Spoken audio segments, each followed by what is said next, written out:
구독, 좋아요. 2부 시작하겠습니다. 아마 이제 공식적으로 이 자리에 제가 인사를 드리는 건 처음인 것 같습니다. 최경환 전 부총리, 경제부총리 모셨습니다. 어서 오십시오. 네, 안녕하세요. 예, 박근혜 정부 당시에 경제사령탑이셨던 최경환 전 경제부총리 모시고 위기의 한국 경제 문제, 보수 진영 현재 상황, 또 지역에 계시니까 TK 지역 여러 문제를 좀 현안을 한번 좀 가지고 오늘 특별 인터뷰, 직격 인터뷰를 좀 진행해 보겠습니다. 현안부터 한번 좀 부총님 여쭤볼게요. 네. 예. 지금 달러 대비 원화 환율이 지금 폭등하고 있지 않습니까? 네. 물가도 2달 연속 최고 상승률을 기록하면서 경제가 지금 비상이 걸린 걸로 지금 소식들이 계속 알려지고 있는데, 구윤철 경제부총리와 김용범 정책실장이 반복적으로 이 서학개미가 마치 환율 폭등의 주범인 것처럼 표적 삼아서 공격을 하는 데다가 국민연금을 동원해서 지금 정부가 직접 개입해서 이 문제를, 환율 사태를 잡겠다 이렇게 나서고 있는데, 지금 진행되고 있는 환율 사태 어떤 차원에서 보시나요? 네, 저도 오다가 오늘 환율 체크를 해보니까 예. 1,466원 이렇게 움직이고 있더라고요. 예. 그 환율이라는 거는 그 경제 상황을 종합적으로 반영하는 뭐 그런 얘기인데, 한마디로 얘기하면 이재명 정부의 경제 운영 능력에 대한 국제사회 종합평가다. 이렇게 이제 봐지죠. 예. 지금 뭐 0%대 경제 성장, 경제가 많이 침체되어 있는 그렇죠. 뭐 그런 상황이고, 예. 그 다음에 이제 그 반시장적 포퓰리즘 정책, 이거 하면은 경제가 안 살아날 것이다 하는 그런 우려, 그리고 이제 관세 협상의 불확실성, 관세 협상에 따른 외환 수요가 계속 지속적으로 있을 것이다. 뭐 이런 것들을 이제 종합적으로 반영을 하는 뭐 그런 거 아니나 이렇게 생각하는데, 예. 이게 되니까 이제 서학개미한테 책임을 돌리는 뭐 이런 분위기가 있는데, 이것은 잘못된 것이죠. 왜냐하면은 물이 높은 데서 아래로 흐르듯이 예. 돈이라 하는 거는 경제가 나쁜 데서 좋은 곳으로 흐르려고 하는 거는 당연한 이치입니다. 이제 그런 입장에서 보면은 경제를 잘해서 우리 경제를 튼튼하게 해서 환율이 안정되게 해야 되지, 이거를 서학개미한테 책임을 돌리는 것은 저는 그 잘못된 처방이다 이렇게 보고요. 또 하나 이제 국민연금을 환율 방어에 손을 대겠다. 이것은 정말 위험한 그 짓입니다. 그건 해서는 안 되죠. 그래서 이제 그 국민연금에는 아시는 대로 우리 국민들의, 전 국민들의 노후 말하자면 자금인데, 예. 이걸 환율 방어에 소진하다가는 그 우리가 IMF 외환위기가 보유고 또 이런 걸 흘러서 환율 방어에 그 쓰다가 결국은 맞이한 게 외환위기 아니겠습니까? 네네. 그래서 예. 만에 하나라도 이 국민연금에조차 그 환율 방어에 손을 대겠다 하는 것은 정말 해서는 안 된다, 이런 생각을 합니다. 예. 환율 사태에 대한 진단을 구체적으로 해주셨네요. 서학개미 관련된 문제나 국민연금, 환율의 지금 상황은 이재명의 경제 성적표다, 이렇게 핵심적으로 좀 중요한 어떤 키워드를 제시를 해주셨네요. 자, 관세 협상 문제도 한번 좀 제가 여쭤볼게요. 네. 관세 협상의 여파가 이제 내년에 좀 본격적으로 또 시작될 걸로 생각은 드는데, 초기 협상 때부터 쌀과 소고기 문제 이것만은 이제 뭐 이재명 정부 막겠다, 뭐 이렇게 내심 정치적으로 목표를 가진 것 같습니다. 거기에 과도하게 집착하다 보니까 이 현금성 대미 투자를 포함해서 미국 측 요구를 이제 상당 부분 수용한 걸로 이렇게 보이는데, 철강 알루미늄 관세 문제는 여전히 50%로 유지되고 있고, 반도체 문제도 아직 관세 문제 해결이 안 됐지 않습니까? 네. 자, 이재명 정부 스스로는 뭐 관세 협상 더 이상 잘할 수 없다는 식으로 자화자찬하고 있는데, 이 관세 협상에 대한 전체 종합 평가를 지금 1단계에서 중간 평가식으로 먼저 해본다면 어떻게 평가를 하십니까? 네, 저는 첫 단추를 잘못 끼웠다 이렇게 봅니다. 예. 왜냐하면 이제 트럼프 관세 협상이 모델이 크게 두 가지입니다. 하나는 EU처럼 세율 자체를 가지고 협상한 케이스가 있었고, 예. 일본 모델이라고 해서 얼마 그 현금을 미국에 갖다 놓으라, 이런 방식으로 이제 한 그런 게 있는데, 우리가 일본 방식으로 일본 모델로 따라간 것이 잘못된 거죠. 예. 세율 자체로 협상을 했어야 맞다 이런 입장이고요. 예. 그 다음에 이제 자꾸 일본 모델을 따라가는 게 잘못됐다가 일본하고 비교해서 우리가 협상 잘했다. 계속 이런 식으로 이제 얘기를 하는데 네. 일본이 이제 5,500억 불 갖다 놓겠다 이런 거 아니겠습니까? 우리는 이제 2,000억 불 플러스 마스가 1,500억 불 이렇게 3,500억 불 이렇게 되는 것인데 예. 근데 일본의 경우는요. 엔화가 아시는 대로 기축통화예요. 그러니까 달러를 일본에서 가져갈 필요가 굳이 없는 거죠. 그리고 미국하고 통화 수합이 돼 있어요. 그 엔을 갖다 놓으면은 달러를 빌릴 수가 있습니다. 예. 그렇기 때문에 일본으로부터 달러를 가져다가 미국에 갖다 놓을 그런 필요성이 상대적으로 적은 거죠.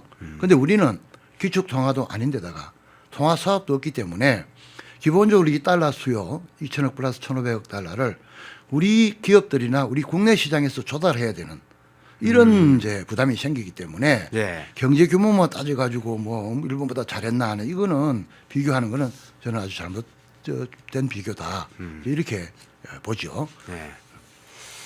향후에 조금 그러면 이 관세 협상이 며칠 좀 여진이랄까요? 그 부분은 어떻게 보십니까? 그러니까 지금도 여전히 아까 지적하신 대로 네. 지금 세부 내용이 구체적으로 지금 안 나오고 있는 뭐 이런 부분이 있지 않습니까? 예. 아까 철강, 뭐 알루미늄 부분도 있고 또 반도체 부분도 있고 여러 가지 이런 부분이 있을 것이고 또 미국이 언제 무슨 추가 요구를 할지 모른다. 이제 이러다 보니까 아까 그 환율 문제, 환율이 왜 불안하냐? 결국은 이거에 대한 불확실성 그리고 지속적으로 국내에 있는 달러를 미국으로 가져가야 될 것이다 네. 하는 그런 시장의 우려가 반영되고 있기 때문에 환율이 저렇게 이제 불안을 하게 된 것이죠. 네. 환율이 이제 저렇게 높게 되면은 솔직히 이제 일부 수출 대기업들은 이제 괜찮습니다. 네. 한 1달러 수입하면 한 200원 달러당 더 받으니까. 근데 이거는 전 국민한테 고통으로 돌아오는 것이죠. 네네. 왜냐하면 수입 물가가 올라가지고 수입 원자재가 오르니까 수입 국내 물가가 이제 오르는 부분이 있고 또 하나 이제 여행이다 송금 같은 이전 수지 할 때 원화로 기준으로 돈을 더 줘야 되니까 이런 문제가 있고 그러다 보니까 올해 지금 뭐 경제 성장률이 뭐 1% 되니 많이 가고 있는 뭐 이런 상황이지만은 달러 기준으로는 역성장 마이너스로 된다. 이게 쉽게 얘기하면은 우리 국민들의 실질 소득의 감소로 지금 이어지는 이러다 보니까 내수 경제가 지금 완전 바닥을 치게 되는 왜냐하면 실질 소득 주니까 네네. 소비를 할 수가 소비 여력이 없기 때문에 예. 뭐 그런 현상이 지금 관세 협상의 불확실성도 큰 원인 중에 하나로 작동을 하고 있다 예. 이렇게 보고 있죠. 지금 겪고 있는 사실은 고통도 상당히 큰 문제지만 향후에는 좀 더 큰 사실은 그 고통도 대비를 해야 되겠군요. 예, 예. 네. 자, 그래서 연관해서 여쭤봅니다. 한간에는 경제 전문가들 중에서도 이런 이야기가 나오고 있는데 IMF 위안 위기가 지금 올 수 있다. 국가 부도 사태가 올 수 있다. 이런 말들이 그냥 일반 국민들뿐만 아니라 실제로 이 전문가들도 이런 이야기를 좀 많이 하고 그런 얘기가 돌고 그러던데 자, 이런 차원에서 한번 좀 여쭤볼게요. 현재 이제 대한민국의 펀더멘탈, 기초 체력, 경제의 기초 체력 그리고 위기의 심각성 이런 부분에서 얼마나 위험한 수준에 있다고 지금 진단하고 계신가요? 네, 그 IMF 외환 위기나 2008년 금융 위기를 제외하고는 네. 우리 경제 체질이 가장 약화되어 있는 이런 시기다. 저는 이렇게 보고 있습니다. 예. 근데 문제는 이거를 어떻게 대처하는 그 여부에 따라서 더 큰 위기로 갈 가능성이 매우 큰 이런 상황이다. 이렇게 현 상황을 저는 그렇게 진단을 하고 있는데요. 예. 근데 문제는 그 이재명 정부의 그 대처 능력입니다. 지금 솔직히 경제 컨트롤 타워가 제대로 작동을 하고 있지 않습니다. 뭐 연말 이제 어저께 예산이 통과됐습니다만은 연초부터 기재부를 지금 둘로 쪼개가지고 예, 예. 경제 컨트롤 타워를 예. 그 있는 둥 마는 둥 만들겠다 예. 하는 이제 그런 이제 그게 내년 초부터 이제 출발이 되는 데다가 현재도 보면요 그 용산 대통령실에 그 이용범 정책실장을 제외하고는 그 밑에 이제 경제수석 뭐 각종 수석이 있고 또 1급 비서관이 있고 행정관이 있지 않습니까? 예. 수석하고 비서관급에는 그 기재부다, 산업부다 이런 경제부처에서 파견된 공무원이 없습니다 지금은. 그러니까 행정관만 몇 사람 있는 이런 상황이다 보니까 경제부처에 말하자면 정책 결정 과정에서의 그 발언권이 현저히 약화돼 있다. 쉽게 얘기하면 위기면 위기다고 얘기를 하고 뭔가 대책을 내놔야 되는데 예. 그런 제대로 된 대책을 내놓을 수 있는 어떤 컨트롤 타워가 지금 부재 상태다. 이제 이러다 보니까 뭐 대책이라고 내놓는 것이 뭐 30조 뭐 현금 살포했지만 경제 살아날 기미가 일체 지금 안 보이고 있는 상황이고 뭐 30조는 아시는 대로 뭐 이재명 대통령의 당선 일종의 축하금 성격의 현금 살포 아니었겠습니까? 예. 그런 이제 상황이지요. 그리고 지금 내놓는 무슨 노란봉투법이니 뭐니 그 저기 더 센 상법 뭐 이런 것들에 상법 뭐 이런 등등이 예. 전부 저렇게 하면은 경제가 안 살아나는데 하는 그런 어떤 반성장적인 어떤 그런 정책만 계속 내놓고 있다가 보니까 예. 이게 위기감이 계속 한다. 그래서 지금 취약하고 위기로 발전할 가능성이 많지만은 우리가 대처를 잘 하게 되면은 이 위기를 또 극복할 수 있는데 컨트롤 타워가 지금 작동을 안 하고 있는 상황이다 보니까 더욱더 어떤 위기감을 크게 느끼고 있는 상황이다. 이렇게 저는 진단을 하고 있죠. 예. 지금 말씀 중에 아까 기재부 이야기를 좀 하셨잖아요. 네. 기재부를 마침 이야기를 하셨으니까 잠깐 여쭤볼게요.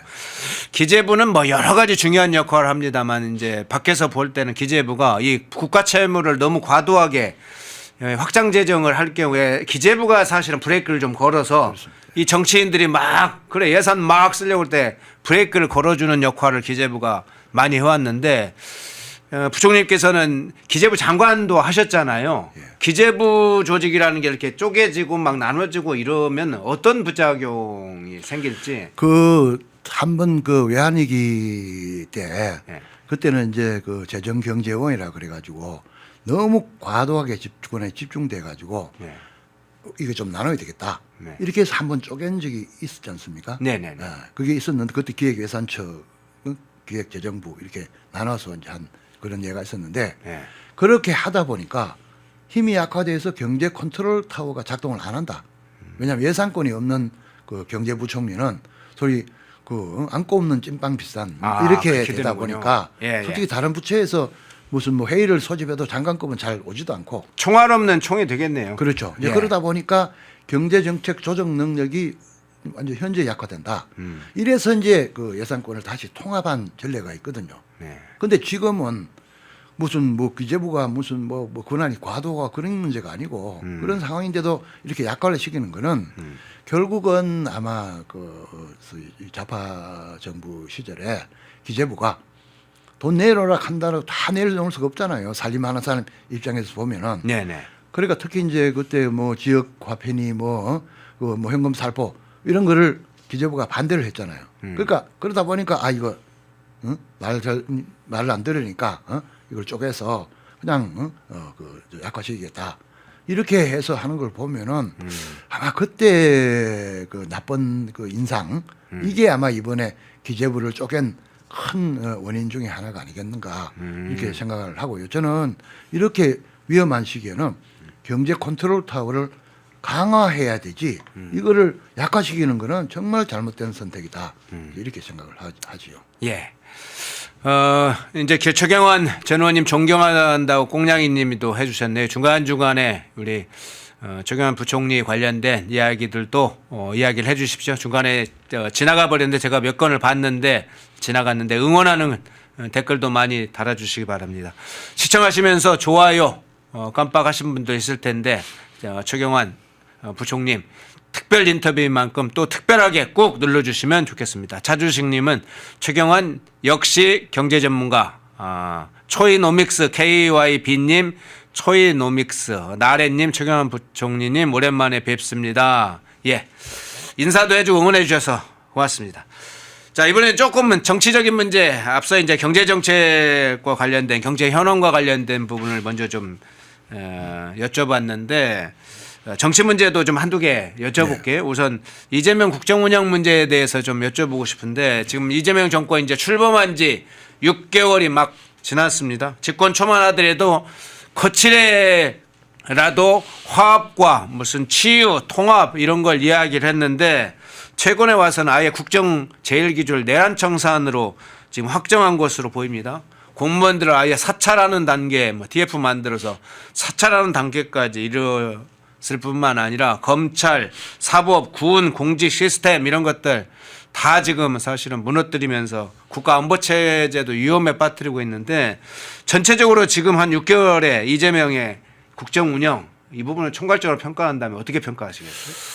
예, 아까 말씀드린 대로 지금 경제 상황이 매우 어려운 이런 상황인데 예. 이것은 방치한 채 예. 내란몰이에 치중한 6개월이다. 저는 이렇게 진단을 하고 싶습니다.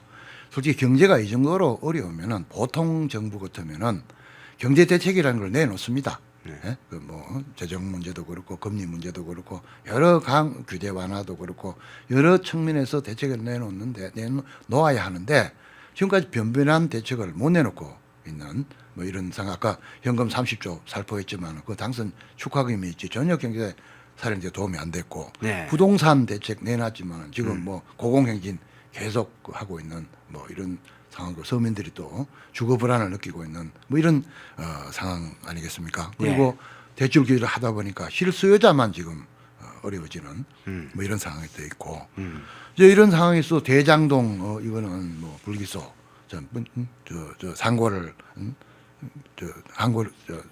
항고를 안 해가지고 검찰이 항소 포기 말씀하시는 거죠? 해서 예. 7,800억이나 되는 천문학적인 돈을 그냥 그 일당들한테 이제 가게 하고 만들고 그렇기에 그것도 모자라가 지금 대법관을 정원한다든지 내란 무슨 뭐 전담 재판부를 뭐 만드는 등 이게 사법 시스템을 지금 망가뜨린다 이렇게 가고 있잖아요. 이렇게 보면은 결국은 이제 남미 베네수엘라 모델로 가는 거 아닌가 이런 생각을 이제 걱정을 하는 사람들이 많죠. 네. 왜냐하면 남미가 망한 게 결국은 그 포퓰리즘 경제 정책 때문에 세계 3대 산유국이 국민들 기름이 없어가지고 차를 못 굴릴 뭐 이런 상황으로 지금 가 있는 게 베네수엘라 상황 아니겠습니까? 네. 경제적으로. 그리고 또 이제 대법관 정원 등등의 사법 시스템을 이제 망가뜨려 가지고 말하자면은 그 민주주의가 그 작동하지 않도록 하는 뭐 그런 쪽으로 가는.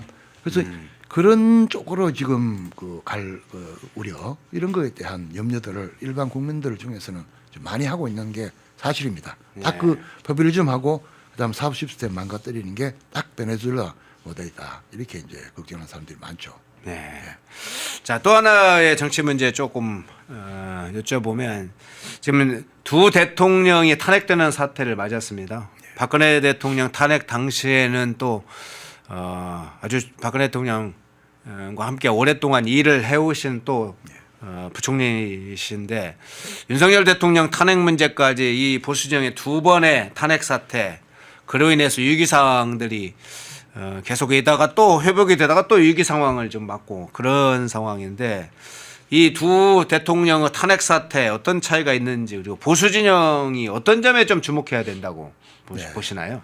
저는 뭐 박근혜 전 대통령 탄핵은 정말 그 어이없는 탄핵이었다. 탄핵 사유가 아무것도 없는데 대처를 잘못해서 당한 탄핵이다. 이렇게 해서 참으로 참 안타까운 심정이고 저는 현장에 있었던 저로서는 정말 참 한없이 죄스러운 그런 마음을 가지고 지금 살아가고 있는 뭐 그런 거고 윤석열 대통령 탄핵은 저는 소위 좌파들이 파놓은 교묘한 어떤 유인 전략 여기에 말하자면은 말려등한 그런 거 아닌가 이렇게 생각합니다. 왜냐하면 취임하기도 전부터 탄핵을 해야 된다고 계속하고 그 뭐 국정협조는 하나도 안 하고 그러니까 탄핵을 말하자면 그러니까 계엄을 말하자면 유도한 뭐 이런 어이없는 어떤 그런 자충수가 아니겠는가 저는 이렇게 생각을 합니다.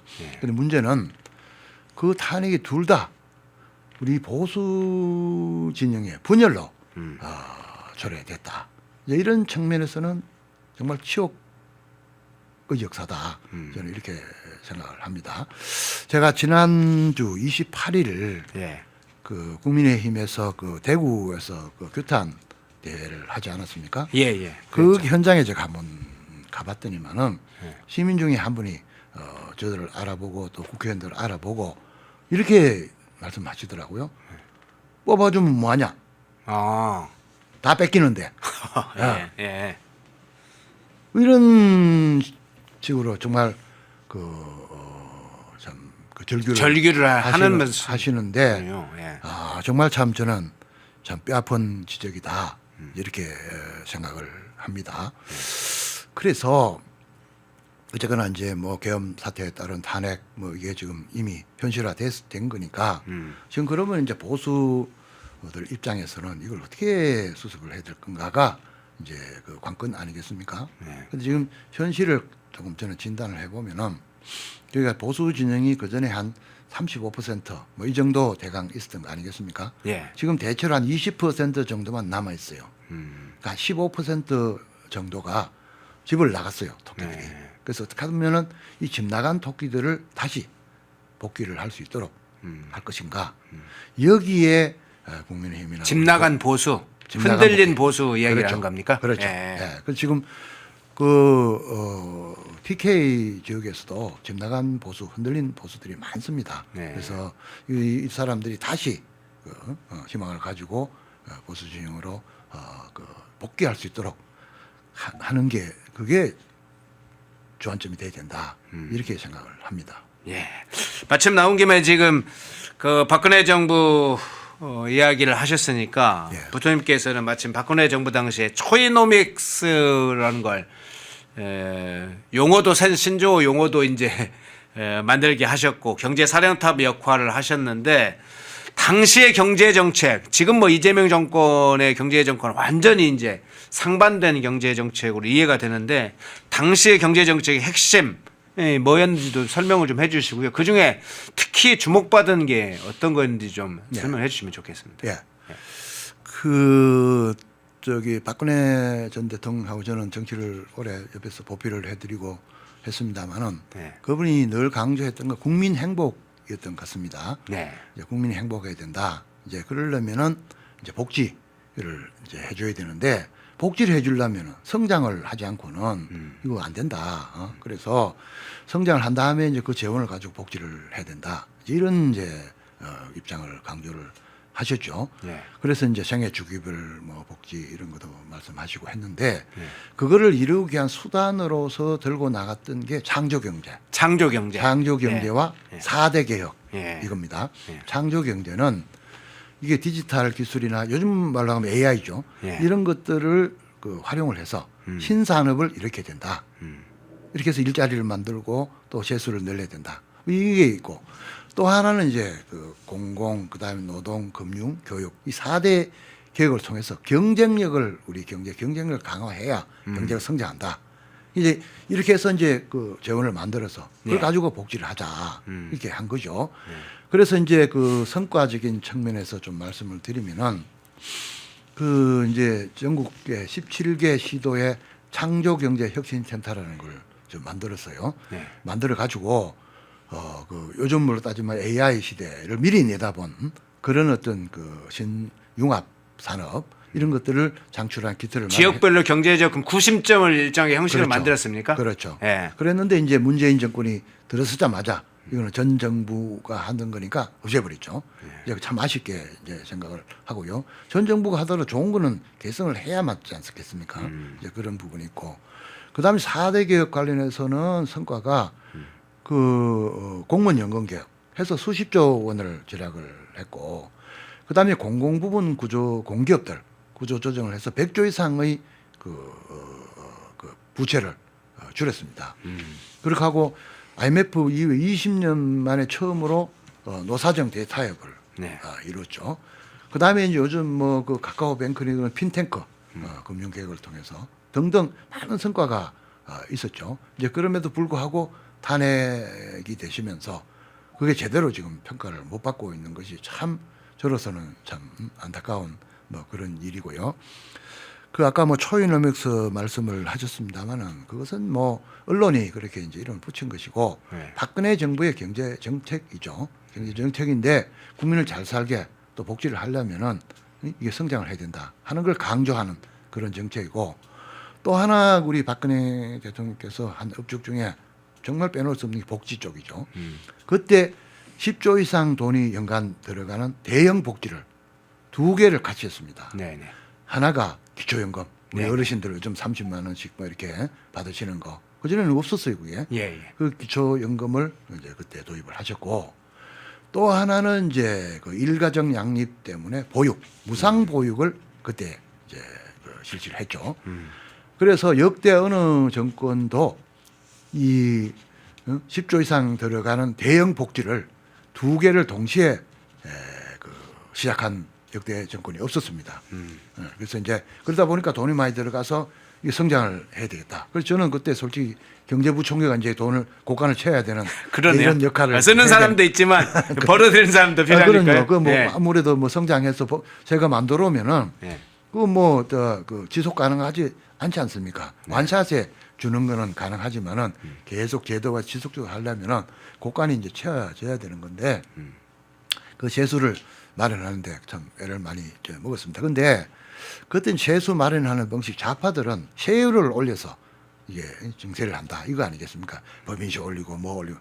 그때 박근혜 정부가 한 그 세수 정대 방식은 경제가 활성화되면은 세금은 저절로 더 들어온다. 세율 안 올리고도 이제 그거. 그 다음에 전 국민들한테 이제 지하 누구는 세금 내고 누구는 세금 안 내는 그런 부분이 있잖아요. 지하 경제라는 게. 네, 네. 그래서 지하 경제 양성화 이걸 통해서 세율 인상 없이 다 복지 재원을 충당을 했습니다. 네, 그게 그 지금 좌파 정부들이 하려고 하는 그 복지 재원 마련하고는 차원이 다른 그런 이제 어프로치를 한 거죠. 네.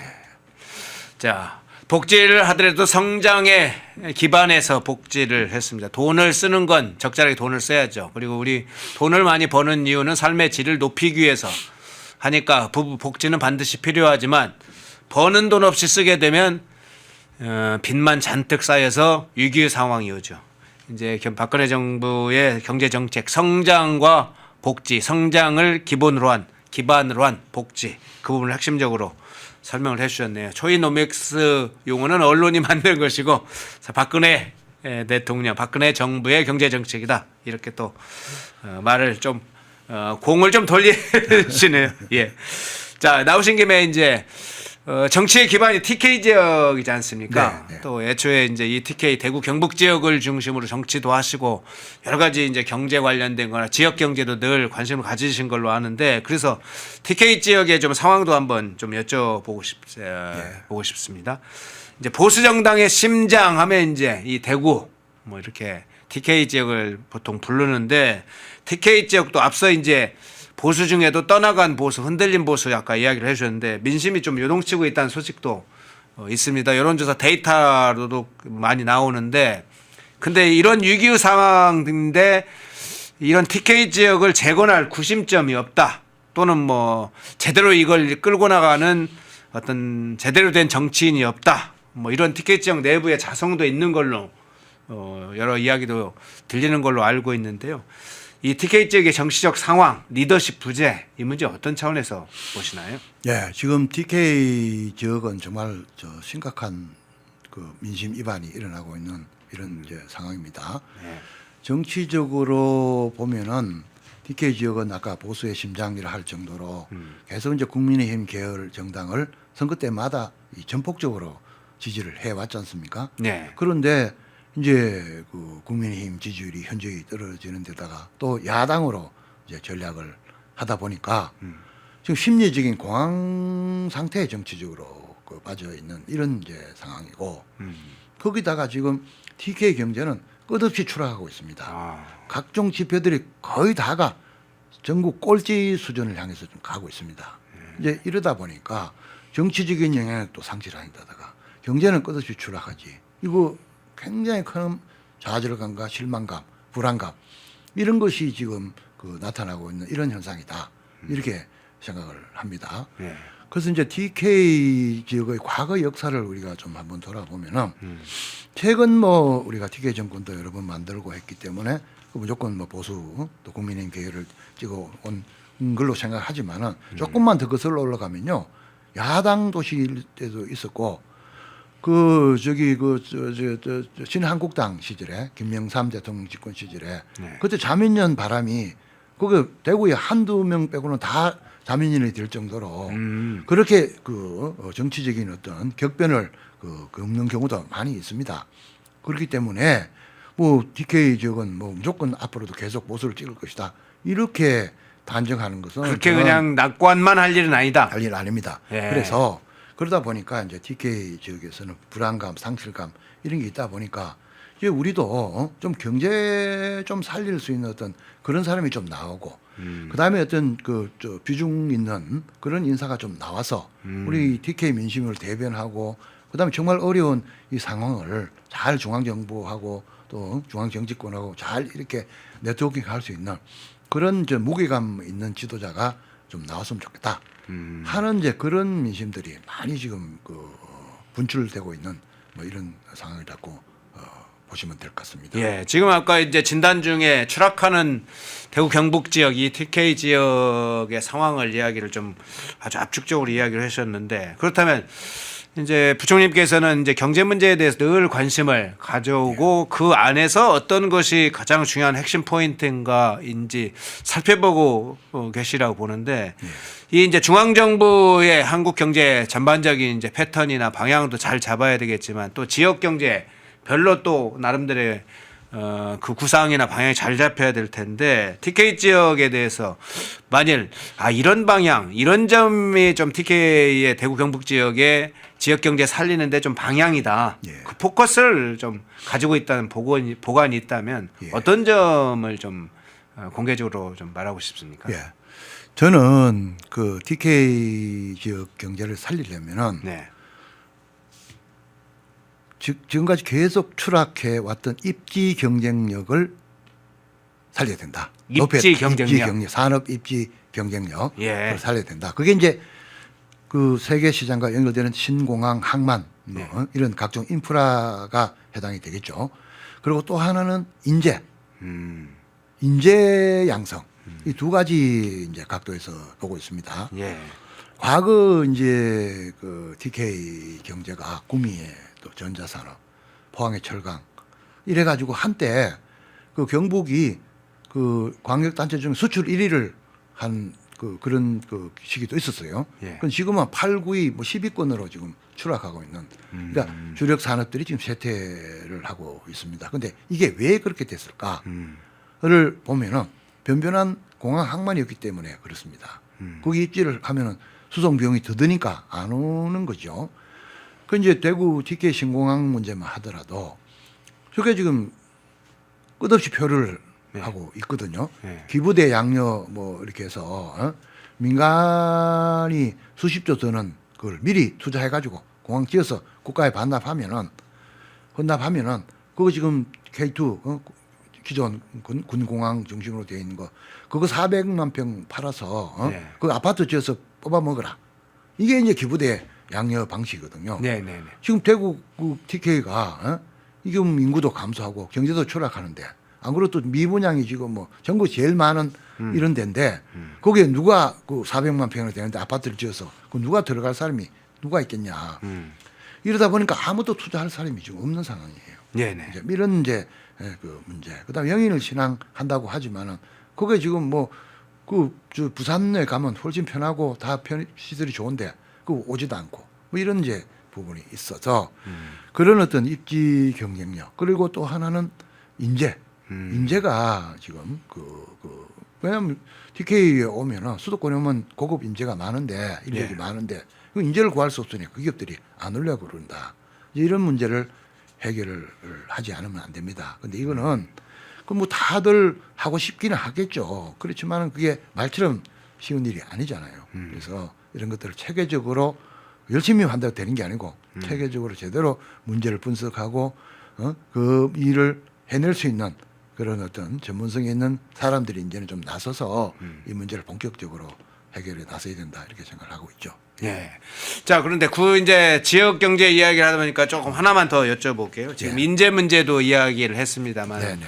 국가적으로도 굉장히 중요한 정치 경제 문제 이외에 사회 전반의 문제 중에 이제 저출산 네. 고령화 문제도 예. 있고 지금 의료 문제도 있고 인재 지금 이야기도 해주신 문제도 있는데 경북 지역이 최근에 인구 감소가 상당히 위기감을 가져할 정도로 지금 감소되고 있다 이런 이야기가 소식이 들리던데 지역 경제에 이제 보조금에 자꾸 의존하는 지역 경제는 한 바닥이 뭐 뻔히 보이는 네. 난 사실 우리가 알고 있는데 예. 뭐 전반적으로 이제 경제 정책은 일부 입지 문제나 여러 가지 경쟁력 문제나 여러 가지 이야기를 해주셨는데 인구에 관해서 나름대로 좀 생각하시는 예. 좀 보관이나 대책이 있으신가요? 예. 우리 이제 경북이 이제 인구 소멸 네. 위험 그 통계가 있습니다. 네. 그 이제 그 기준으로 봤을 때 소멸 위험도 그가 전국에서 꼴찌입니다. 가장 위험하다는 거죠. 네. 그 이제 22개 시군이 있는데 18개 시군, 5개를 제외하고는 다 인구 소멸 그 위험성이 있는 시군이다. 이렇게 지금 그 진단이 나오고 있을 정도로 그 심각한 이런 이제 수준이거든요. 이 얘기는 무슨 얘기냐면은 그 지역에서 있는 청년들이 젊은 인구가 다 수도권으로 이제 또 다른 지방으로 떠나가고 거기에 있는 뭐 어르신들만 남아 있는 이런 이제 상황이 계속 이제 벌어지기 때문에 그래요. 그 경북 기준으로 보면은 한 해 8,000명, 10,000명 가까운 젊은이들이 그 고향을 등지고 수도권으로 떠나고 있습니다. 네. 왜 그럴까? 그럼 결국은 거기서 기회 그 없고 또 이게 살고 싶은 어떤 그런 매력, 편의성 이런 것들이 떨어진다. 네. 이렇기 때문에 이제 떠나지 않겠습니까? 그래서 네. 이런 것들을 막기 위해서는 제가 보건대는 아까도 그 말씀을 드렸지만은 인재 양성. 그러니까 지방대가 특성화 수도권하고 대학하고 똑같이 다 잘할 수는 없어요. 그렇기 때문에 특성화 대학으로 해서 뭐 하려면은 뭐 경북대 가야 된다. 뭐 하려면 영남대 가야 된다. 이런 식의 특성화 대학이 만들어져요. 과거에 그런 예가 있습니다. 박정희 예. 대통령 시절에 경북대를 전자공대 특성화 대학으로 했고 그다음에 구미 금호공대를 전자특화를 했습니다. 그래서 그때 많은 제들이 양성이 돼서 구미로 또 이렇게 많이 하고 그분들이 지금 IT 업계에서 굉장히 그 중요한 역할을 지금 하고 있어요. 네. 그래서 이제 그런 이제 부분으로 가고 그 다음에 청년들이 지역에 머물 수 있도록 양성해 놓으면 다 수도권을 가버리면 또 안 되니까 지역에 머물도록 하기 위해서 예를 들면은 요즘 다 학자금 융자를 받아서 다 학교 다니고 하기 때문에 네. 예를 들어 지역에 취업을 하면은 그 학자금 융자금을 대신 지자체나 또 이렇게 해서 갚아주는 뭐 예를 들어서 뭐 그런 유인책을 마련하거나 이제 그런 것들이 인재 양성 측면에서 중요하고요. 네. 또 하나 이제 정주 여건 개선이에요. 이게 뭐냐면은 이제 그 의료. 지금 이제 그 TK 그 동대구에서 출발하는 SRT는요 표 구하기가 불가능합니다. 네. 왜? 서울로 병원 가는 사람들이 미리 예약을 해버려가지고 그럴 정도로 그렇기 때문에 경북은 지역이 워낙 넓잖아요. 넓기 때문에 북부 지역에 그 국립의대 신설이 시급합니다. 예. 왜냐하면 지금 경북하고 전남인가요? 두 군데만 국립의대가 없어요. 광역 단체 중에 그래서 그거 해야 되고 그 다음에 이제 지역이 워낙 넓다 보니까 그 원격 진료 이것도 의료계약에 잘 협의를 해서 원격 진료도 좀 많이 허용이 돼야 된다. 뭐 이런 이제 생각이고요. 네. 그 다음에 이제 또 양질의 일자리. 일자리가 있어야 젊은이들이 하니까요. 그 신산업을 만든다든지 경북이 이제 그 소위 그 신라, 가야, 그 다음에 유교, 이 문화의 보고거든요. 이걸 K컬처화 한다든지 해서 고부가 같이 젊은이들이 말하자면 창업하고 또 일자리를 만들 수 있는 그런 쪽으로 많이 육성해야 된다. 그런 거. 또 하나 마지막으로 제가 말씀을 드리고 싶은 거는 부동산 규제 완화입니다. 네. 뭐냐면은 그 농지 규제 때문에 그 문재인 정권 때 그 LH 직원들이 그 뭐 농지 투기를 했다고 그때 문제가 돼서 법으로 아예 그 도시 그 사람들은 농촌 저 땅을 못 사게 이렇게 지금 막아놓고 있거든요. 네. 그러다 보니까 농촌 지역에 그 도시 자본이 안 들어오니까 아예 토지 거래가 안 되고 있어요. 그러다 보니까 지역 경제가 안 돌아가는 이제 이런 측면이 있기 때문에 그 규제는 투기는 투기대로 막아야 되고 규제 자체를 아예 원천적으로 그렇게 그 거래를 못하게 하는 이거는 빨리 법 개정을 해야 된다 하는 생각이 들고요. 그다음에 지금 현재 보면은 이 다주택 규제를 그 좌파 정부들이 많이 하고 있잖아요, 강하게. 그러다 보니까 지금 똘똘한 한채 심리 이런 것들이 있어서 전부 지방에 있는 사람들 전부 팔아서 네. 그 강남으로 가야 된다. 안 그러면 예. 내 손해 본다. 예. 이래 되다 보니까 지역에 말하면 집값이 전부 이제 하고 분양도 안 되고 막 이런 이제 현상이 벌어져요. 예. 그래서 이것은 가액으로 규제를 해야 됩니다. 채수만 많이 가지고 있다고 그거 뭐 사회적으로 지탄의 대상이 되고 이렇게는 안 된다. 예를 들어 1억짜리 10채 가지고 있는 사람하고 100억짜리 한 채 가진 사람 1억짜리 10채 가진 사람 세금을 더 내게 되면은 네. 안 된다. 왜냐하면은 1억짜리 10채를 가지고 있으면요. 한 채는 자기가 살지만 9채는 결국은 저 셋집으로 공급을 해서 저소득층한테 기회가 가는 거거든요. 그래서 그런 규제 방식을 좀 지방 입장에서 보면은 좀 개선을 하지 않으면은 지방 자금을 지금 팔아서 전부 수도권으로 계속 돈이 몰려오는 이런 현상이 심화된다 이렇게 보고 있습니다. 예. 자, 지역의 촘촘히 여러 부분에 대해서 구상을 하고 계시네요. 정치에는 이제 젊은 인재들이 많이 늘어나야죠. 새로운 인재들이 많이 와야 되고 또 젊은 인재들이 많이 와는데 사실은 행정 분야는 사실은 경륜 있는 분이 좀 필요하죠. 정치 이 정당 구조 내에서는 3, 40대 젊은이들이 많이 충원돼서 정치의 환경을 바꾸는 데는 굉장히 중요한 역할을 하지만 행정은 이 지방자치나 이런 행정 분야는 기초 단위의 구나 시의원은 뭐 젊은 인재들이 많이 하더라도 이렇게 광역이나 이런 데서는 행정 전 분야 돌아가는 시스템을 잘 알아야 되기 때문에 경륜 있는 분들이 굉장히 필요합니다. 정치적 감각과 함께 경륜 있는 분들이 필요하고 저는 늘 생각을 해왔는데 지금 부총리께서는 이제 정치도 오랫동안 해오셨고 정치적 경험도 많으시고 또 경제적인 것 또 사회적인 문제에 대해서 여러 두루 사실은 우리 현실을 진단해오고 또 해법을 찾아오셨는데 지금 이제 남아있는 이제 과제들이 몇 가지가 있을 것 같은데 그 중에 대한민국과 이 TK 지역을 위해서 좀 어떤 역할을 좀 하셨으면 하는 생각도 있거든요. 예. 그 부분에 관해서 좀 우리 시청자분들께 마지막으로 인사 겸해서